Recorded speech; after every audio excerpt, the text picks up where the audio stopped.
Hey guys, what is going on? It is RC Knockout and I am back with another video. Now, if you're new to the channel, my name is Nolan. In today's video, I want to show you guys how to lock up the differential on a Traxxas Slash 2-wheel drive. Actually, this also applies to some of the other 2-wheel drive machines. Basically, any of the 110 scale that are running this 272 Magnum transmission, this applies to all of those. And I'm going to use this piece right here. Now, there are other options. I could lock it up with JB Weld or maybe stuff something in the existing differential and lock it up that way. But I went ahead and I bought this locker spool right here online. I don't remember the brand. I know there's a few options out there, but this is what I'm going to be doing to lock it up. So I'm going to be basically taking the planetary diffs out of this differential and putting this in instead. And that'll lock the differential up because I've had issues with this thing does not want to launch. With this planetary differential, trying to go in a straight line with this drag slash has been difficult. It doesn't really want to go straight. It unloads the power pretty easily to the whichever wheel doesn't have traction. So it's very difficult to get the same amount of weight and I guess pressure on both sides so it will launch straight. So the thing doesn't want to launch straight. So far what I've done is I've just taken off the wheel, took off the cover for the transmission. What I have to do is I actually have to get, I'm pretty sure, yeah, I'll probably have to get the wheelie bar off. I'm going to have to get the motor out. I'm actually going to have to take off the screws underneath and undo the transmission, pull the transmission apart. I don't think I'm going to show that. I'm going to show you guys once I actually get into the transmission. Then I'll resume video with you guys and show you what's going on from there.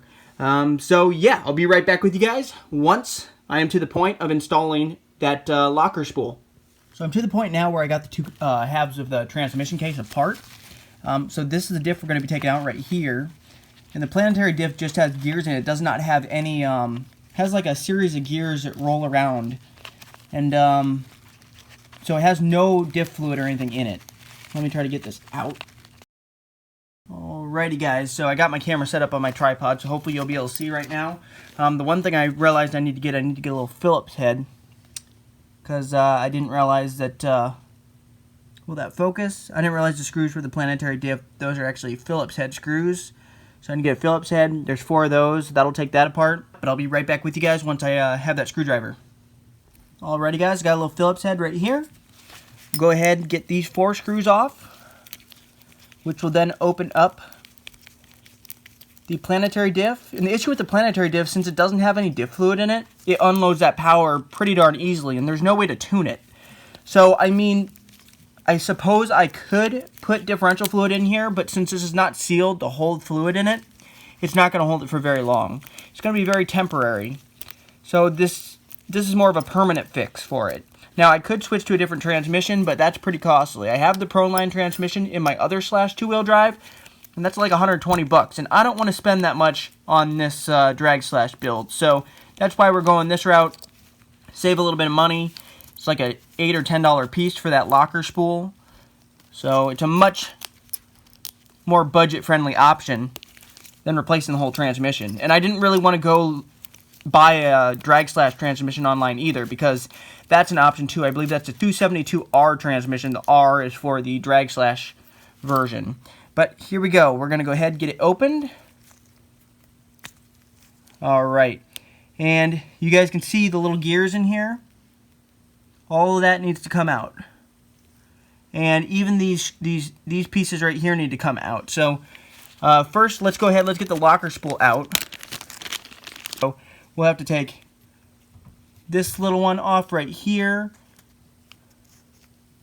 This whole piece comes out because then this has its own new shafts that replace this for the locker spool. That'll come out. Got to get all those gears out. Just push them out. Should be like 5 of them, I think. And I've already chewed these up in the past, so I'm a little bit concerned that that'll happen again also, because I don't feel like these little gears can take that much strain, so they break. Okay, so I got all 5 of the gears out. I guess it's technically 6, because there's gears on the end of the 2 like output shafts. So there's 1, 2, 3, 4, 5, 6 gears. Alrighty guys, I'm going to interrupt real quick because I want to clear up some confusion. So I didn't show this in the video, but I attempted to put those pins, the pins that were originally in the planetary diff, I attempted to put those back through the locker spool because the locker spool has 3 holes on either side, so I assumed it's meant for those pins to go back through, but they did not seem to line up. And I'm like, okay, well then why are the holes in the locker spool? So I kept on trying, but in the end I went to look for some information online on whether or not you're supposed to or not. I saw a couple videos where people were trying to install the pins. I saw a couple videos where people were trying to install 2 of the pins. I saw a few videos where people were just putting the whole thing back together without the pins. So I did a little research online. Like I said, I cannot remember what brand of locker spool this is, but the only information I was able to find, I went on the Hot Racing website. I'm not sure if the locker spool I'm using is Hot Racing, but I went on their website, and it looks like it's designed the exact same way with the 3 holes, and it says, and I'm actually going to put the picture, I'm going to put a screenshot of the picture that I saw. It says under like comments or under extra info that you do not need to retain the pins. So the pins are supposed to come out, and you're not supposed to put the pins back in with that locker spool. So I'm hoping that clears up some confusion for you guys, because I was a little bit confused. So let's get back to the video. There's just one grub screw on this side, but I'm going to try to break it loose and make sure it has some type of thread lock on it. Otherwise, I'm going to put some orange on it, because I don't want that coming undone. It's a 2 mil. I don't want to strip it though either. Wow, that's on there pretty good actually. Let's see, I'll try one more attempt to break it. If it doesn't break loose, we're just going to leave it in and assume it's tight enough. Okay, I was able to break it loose. So I'll go ahead, break it loose, put a bunch of orange Loctite. Okay, there's our grub screw right here. I'm going to put a significant amount, a generous amount of orange thread lock, which orange, if you don't know, that holds better than blue. It's supposed to hold as well as orange, but it's still removable with hand tools, so you don't have to heat up the screws or anything like that, the grub screws. All right, and then go ahead, got a bunch on it. Go ahead, thread this back in, and then we're going to tighten it all the way down. And I suppose you have the option to put one on the other side, but I don't really want to go dig around for another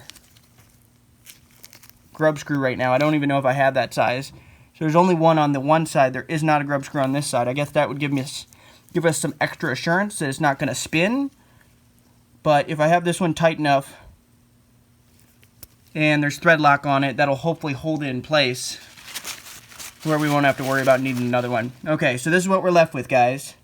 This right here, this is all the locker spool is. Basically what we're going to do, I'm not even going to bother cleaning this out. It doesn't really matter. Just has like some Diff, very light oil in there right now. Don't think it matters which side goes which way, because it looks identical on both sides. So you should just be able to put it in either way, I would think. Push this through, and that fits in there. It cradles it just like that. I do apologize, guys. I'm not filming where I normally film, so I don't have the best lighting, but just bear with me. Hopefully you guys can still see and still are able to gain something from this video. And then you just go ahead and you put the other side back on, line up the holes for the screws like such, then get our little screws. Got 1, 2, I'll get these ones started so they don't fall out. Come on.